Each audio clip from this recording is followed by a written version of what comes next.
সবাই কেমন আছো? আশা করি সবাই খুব ভালো আছে। আজকে তোমাদের জন্য আমি লঙ্কার চপ নিয়ে এসেছি।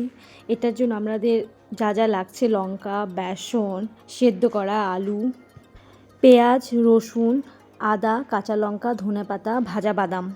বাদামটা আমি ভেজে নিয়েছি। আর সঙ্গে নিয়েছি একটা সেদ্ধ ডিম। তোমরা চাইলে নিতে পারো, নাও নিতে পারো। এখানে নিয়েছি নুন, হলুদ, গোলমরিচ গুঁড়ো। আলু আর ডিমটা ভালো করে মেখে নিয়েছি। আর গরম তেলের মধ্যে জিরা দেওয়ার পরে রসুন কুচিটা দিয়ে দিয়েছি, তার মধ্যে আদা কুচিটাও দিয়ে দিয়েছি, আর পেঁয়াজটাও দিয়ে দিয়েছি। আর পরিমাপ মতো লঙ্কা, তোমরা যতটা খাবে ততটা। আমি লঙ্কা খুব একটা বেশি দেইনি। এর মধ্যে চাইলে শুকনো লঙ্কা ব্যবহার করতে পারো, যেটা আমি দেইনি। এবার গোলমরিচ গুঁড়ো, লবণ আর হলুদ এখন এটা দিয়ে একটু ভাজা ভাজা করে নিব।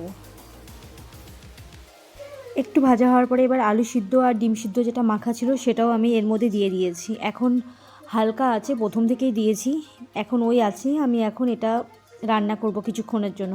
এবার যে ভেজে রাখা যে বাদামটা ছিল সেটাও এর মধ্যে দিয়ে দিয়েছি। এবার এদিকে দেখো, কিছুক্ষণ পরে আমার এটা কিন্তু হয়ে গেছে।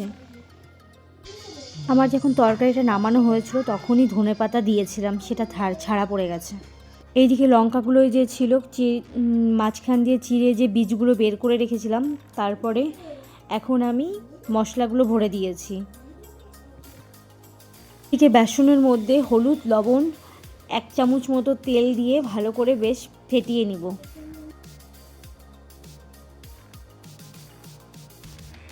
জলটা হালকা উষ্ণ গরম জল দিয়ে ভালো করে এখন নাড়িয়ে চাড়িয়ে নিব। এই পর্যায়ে মোটামুটি 5 থেকে 10 মিনিট পর্যন্ত এভাবেই নাড়াচাড়া করব। এটাকে আমি এখন এইভাবেই আমি গাঢ়ত্বটা রেখেছি। এদিকে দেখো, আমার কড়াইয়ে তেল গরম হয়ে গেছে। আমার ভাজাও প্রায় ভাজাটা হয়ে গেছে। আমার ভিডিওটা কাটা হয়ে গেছে। রেসিপিটা কেমন লাগলো অবশ্যই কমেন্টে জানাবে।